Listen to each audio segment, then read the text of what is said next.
How should we end the Fed? Without a government-licensed counterfeiter, would we be eating the cat food?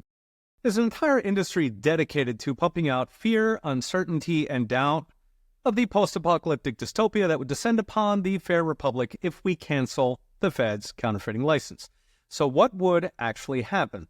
First things, it's not science fiction. America did not have a central bank for its first 140 years. We had air conditioning, telephones, and electric cars before we had a Fed. Moreover, there are countries today that still do not have a central bank, 7 of them, 8 if Argentina joins the party. So what would it take and what would happen next? So there's 2 parts to ending the Fed, the legal nuts and bolts and what happens to the economy. Legally, it's embarrassingly simple. You repeal the Federal Reserve Act. It's debatable whether that would take 50 or 60 senators. Make a very good case it's budget-related, in which case it's 50, and the Republicans can do it in, about 3 weeks. So legally, it would take about 10 minutes. What about the economy?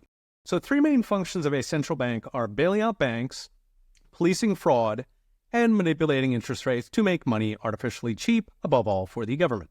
Bailouts, of course, are deeply unpopular and should not be happening in a democracy.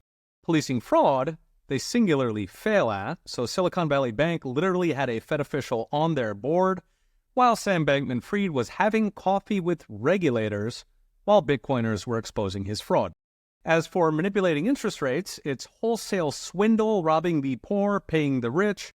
With inflation and recession as side effects, markets have set interest rates for thousands of years without a central bank. They don't need manipulation.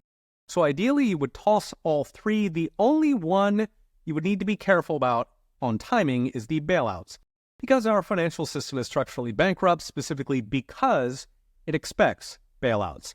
So we saw this in 2008 when George Bush refused to bail out Lehman, sending Wall Street off the cliff. Still, 3 years warning that bailouts are ending should do it compact enough to fit in a single presidential term. Finally, what happens to the dollar without a Fed?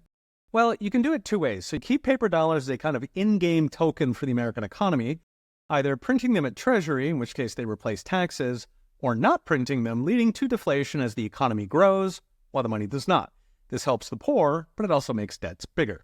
So even better is gold, specifically offer the 261 million ounces of gold in the Treasury to the public at the current market price, say $2,600 an ounce, and then passing a law saying if the public is buying gold, in other words, if there's inflation, Treasury has to buy back fresh gold on the open market before it pays bankers a single dime of interest on the debt.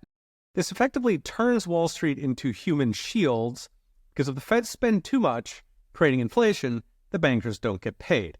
It turns the bankers into inflation enforcers. Elegant, incentive-aligned, corruption-resistant, should have done it yesterday. So what's next? Brought to you by Unchained.com. Ending the Fed would be the greatest economic achievement in a century. It would end inflation, would end recessions, it would shrink the federal government, and stop the systemic pillaging of the middle class and the productive economy by Wall Street. And it is embarrassingly easy. Read the rest with charts and all the gory details at Prof. St. Ange. Okay, we'll be watching. See you next time.